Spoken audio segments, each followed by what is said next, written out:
Many identify Sanskrit as being a connect to our ancient history and religious scriptures. But contrary to the popular opinion, Sanskrit is not a language restricted to religion. Sanskrit or Sanskritam is a language first, which by the very meaning translates to sculpted to perfection. Let me show you a wonder of Sanskrit. You all understand the sentence, "The boy studies simple Sanskrit in school."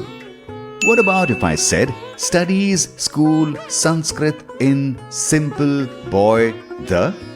Made no sense, right? In Sanskrit, this line, Balakah Vidyalaye Saralam Sanskritam Pathati, makes as much sense if I jumble the words.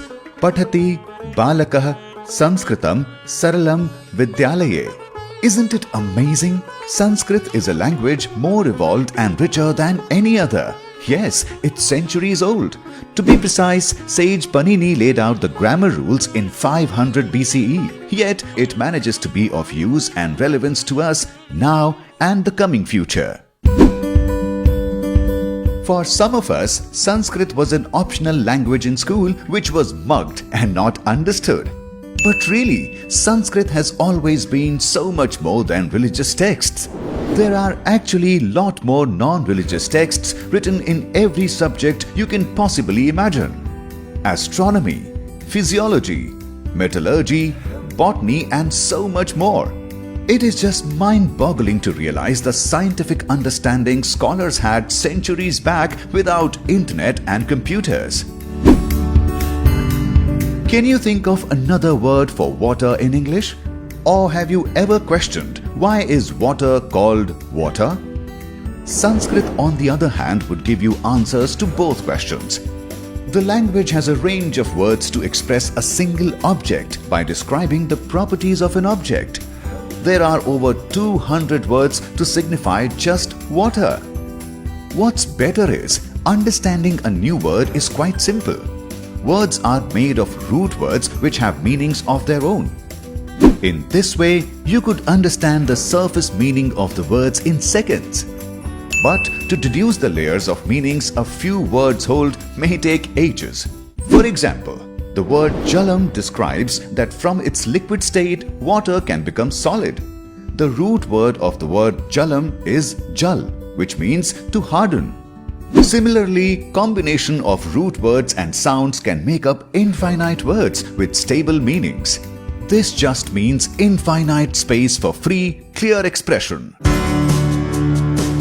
Amongst the many reasons why Sanskrit is relevant, health is one of them. And not because you can read Ayurvedic scriptures, but because speaking Sanskrit would keep you healthy. Simply reciting out the Sanskrit alphabets can be beneficial for your health. There's a whole science behind it. Reciting the Sanskrit alphabet results in you rhythmically using minimal and maximal breath, contraction and expansion in your breathing efforts. This system is a pranayama practice in itself. This is helpful in balancing and calming the mind. Talk about multitasking. This benefit of pranayama further helps in increased concentration as well. Anuswara sounds. The sound is drawn down into the throat and then nasalized with a lip sound of is equivalent of practicing the Bhramari pranayama.